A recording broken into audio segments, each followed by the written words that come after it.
ክርስቶስ ኢየሱስ ሰላምኩም በዝሕው ኣብ ኢሳይያስ ምዕራፍ 10 ፍቅዲ 27 በታ መዓልትቲኣ ክኸውን እዩ ይብል እግዚአብሔር ጾሩ ካብ መንኩብካ ኣርዑቱ ድማ ካብ ክሳድካ ክወርድ እዩ እቲ ኣርዑቱን ካብቲ ብዝሕ ሰብሕ ዝተልዓለ ክስበር እዩ ይብል ማለት እዩ ኣብዚ ቦታ እዚ ንእግዚአብሔር ቃል ዝነግረና ዘሎ በታ መዓልትቲኣ ጾሩ ካብ መንኩብካ ይብል ማለት እዩ ኣርዑቱ ድማ ካብ ክሳድካ ክወርድ ይብል ካብቲ ስብሕ ዝተልዓለ ከዓ ቀንበር ዘበለ ኣርዑት ዘበለ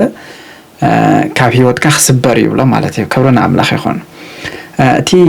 ካብቲ ብዝሕ ስብሕ ዝተልዓለ ዝብል ቃል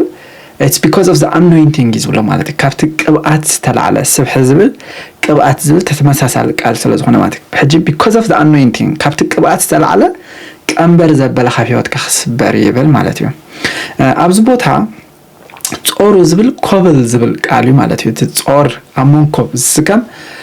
ኮብል ዝብል ቃል እዩ ማለት እዩ እዚ ጎይታና ኢየሱስ ክርስቶስ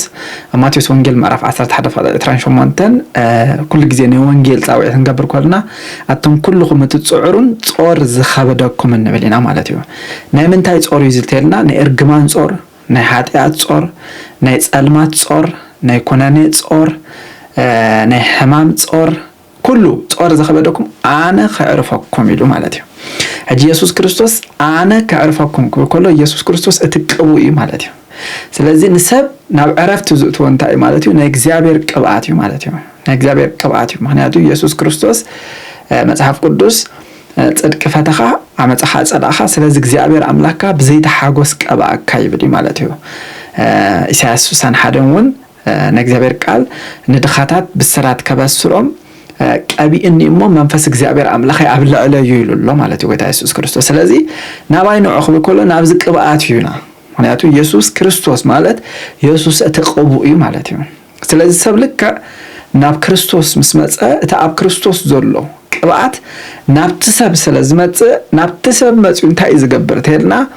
ኣብ መንኮቡ ዝነበረ ጾር እንታይ ገብሮ ተልና ይራግፎ ማለት እዩ ክብርና ኣምላኽ ይኹን እዚ ኮብል ዝብል ቃል ማለት እዩ spiritual bondage ማለት እዩ ኮብል ማለት spiritual bondage ወይ ከዓ መንፈሳዊ ማእሰርቲ ማለት እዩ ስለዚ ቅብኣት መጽኡ ናይ ኢየሱስ ክርስቶስ ቅብኣት መጽኡ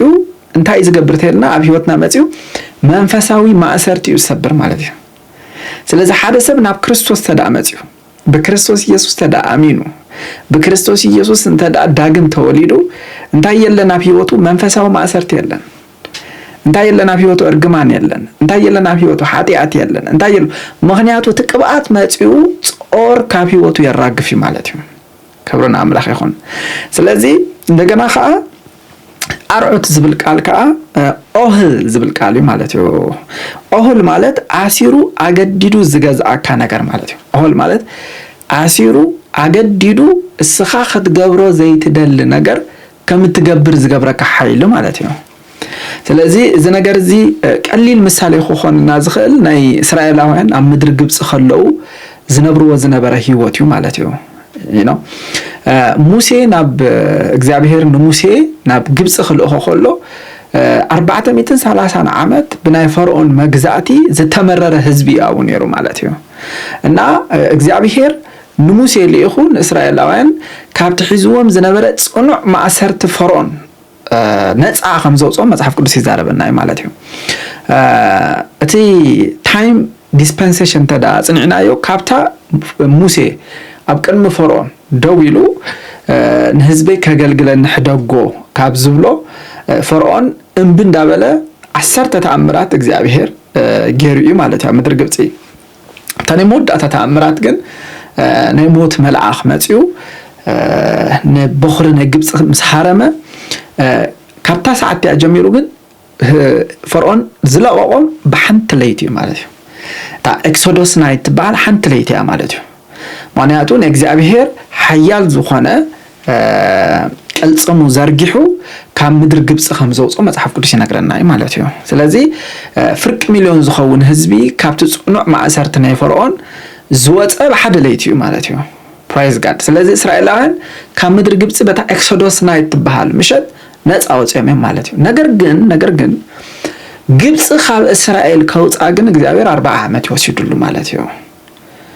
يسي ግብፂ ካብ ግብፂ ዳወፅዮም መንበር ግብፂ ግን ኣብ ልቦም ነራ ማለት እዩ ሕጂ ፊዚካሊ ወፅዮም እዮም እኮ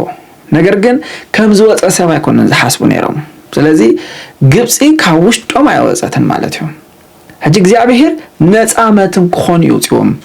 እስራኤላውያን ሓራም እንት ክኾን እዩ እስራኤላውያን አውፅዎም እግዚአብሔር ቃል እንታይ ይብላ ኣብ ዘሌዋውያን 26:13 መታን ባሮት ከይትኾኑ ይሲ ካብ ግብፅ ዝወፀ ባሪያ የለን ማለት እዩ ባሮት መታን ባሮት ከይትኾኑ ካብ ምድሪ ግብፂ ዘውፃእኹም ኣነ እግዚአብሔር አምላኽኩም ኢሉ ቁርዓት አርዖትኩም ድማ ሰበርኩ ርእስኩም አልዕልኩም ከም እትኸዱን ገበርኩም ኢሉ ማለት እዩ ስለዚ ካብ ግብፅ ከውፃእኩም ከለኹ ይዝብሎም ዘሎ አርዖትኩም ሴርያ አውፅእኩም ይብሎም ማለት እዩ ክብርና አምላኽ ይኹን ኣብ ዘጻአት 22 ኩልና ንፈልጦ ቃል ኣሎ ካብ ምድሪ ግብፂ ካብ ቤት ባርነት ዘውፃእኹኻ ኣነ እግዚአብሔር አምላኽካ ይብል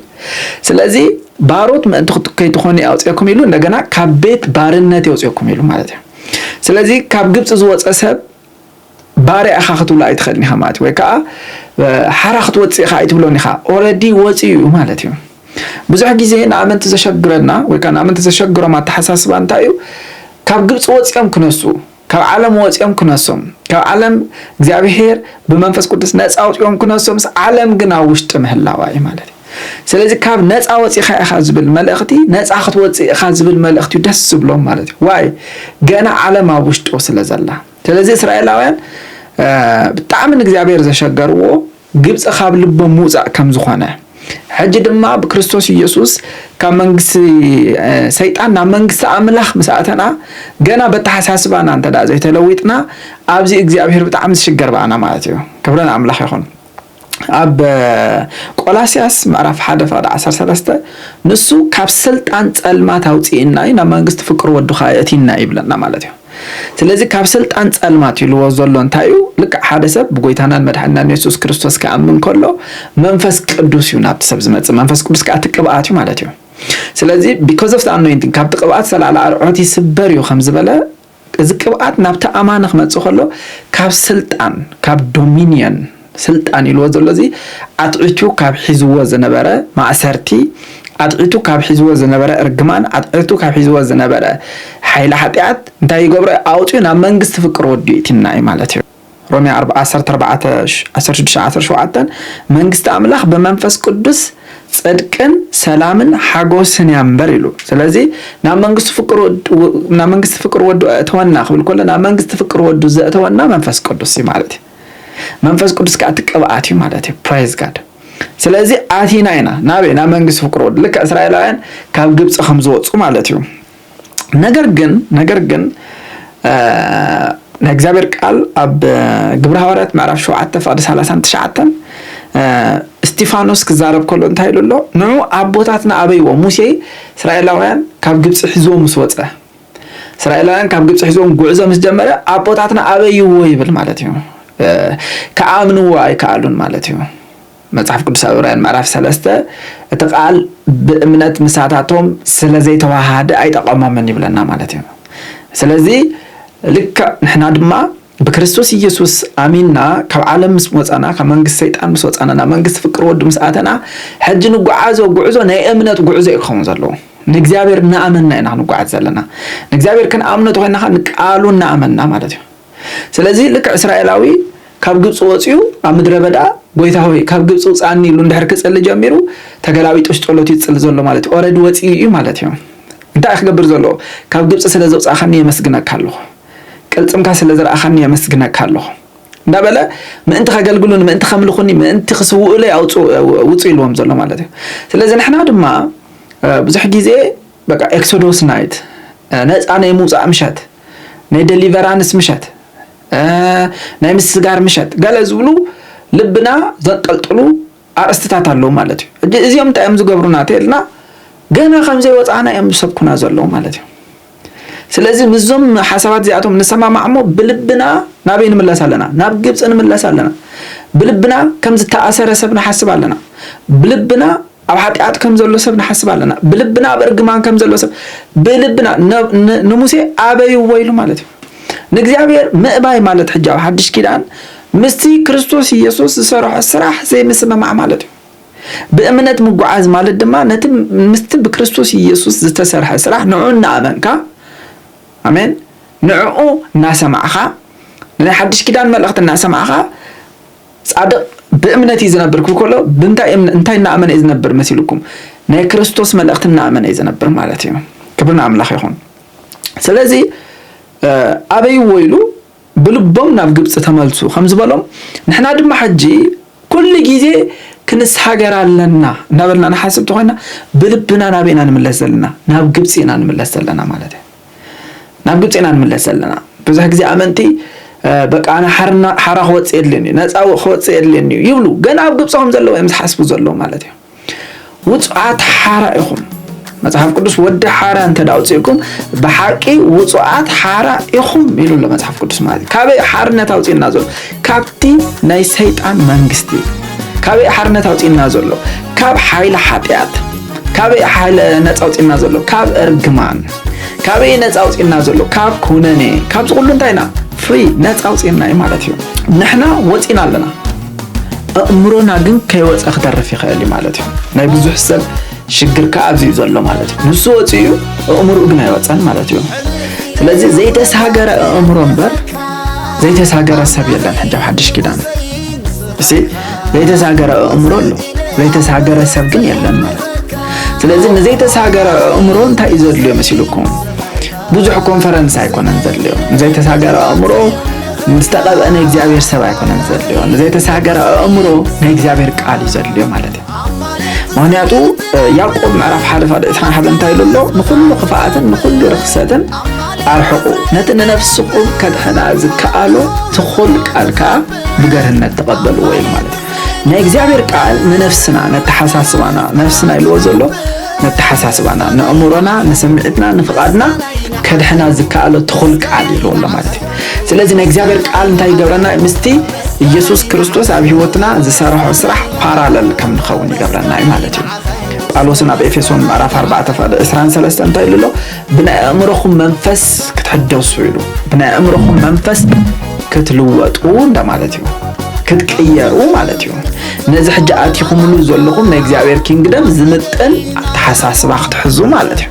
كبرنا أملاخهم سلازي تحساس بازي كمن تايز جمر تيرنا نجزاوير قبعات بهيوتي ماتيو خبز بلي قبعات انت الآن بهيوتكم ماتيو لما أرعوتي تسيريو خبز بلي مالتي أرعوتكم دحر تسيرو خا أرقماني تسيريو خام بالي حطيعتي توسيد اللي خام بالي سألماتي توديو نبرهان عتي كام بالي مالتي سلازي مستنا جزاوير كام مستي متودع ودو سرح مسكال الله يمكن قبر كلنا بتحساسبنا نابجت زيكونا نكنا تحساسبنا نحزل لنا مالتي نزي باولوس أبرامي مراه أثر تخلته تسناين بهذا بلو ملو فقد أملاك أنتي مخانق كتفلتم تايلو بمحداس حسابكم تلوط إلى مالتي بمحداس حسابكم تلوط مالت نزي حجاتكم اللي زلقكم منجس زمتنا تحساسب حزو نزي እግዚአብሔር ጸውዕኩም ዘሎ ጸውዕት ዝምጥና ተሐሳስባ ሕዙ ነዚ እግዚአብሔር ሂብኩም ዘሎ ህይወት ዝምጥና ተሐሳስባ ሕዙ ነዚ እግዚአብሔር በክርስቶስ ኢየሱስ ሂብኩም ዘሎ ቅብአት ዝምጥን አተሐሳስባ ሕዙ አተሐሳስባ ኸአ በእግዚአብሔር ቃል በመንባብ በእግዚአብሔር ቃል ሜዲቴት በመግባት በእግዚአብሔር ቃል በመስለሳለን በእግዚአብሔር ቃል በመእማንን አብ ህይወትና ዝመጽእ ለውጥ ተስኻትኩም ዘላለም ብሩኻት ይኹን ሻሎም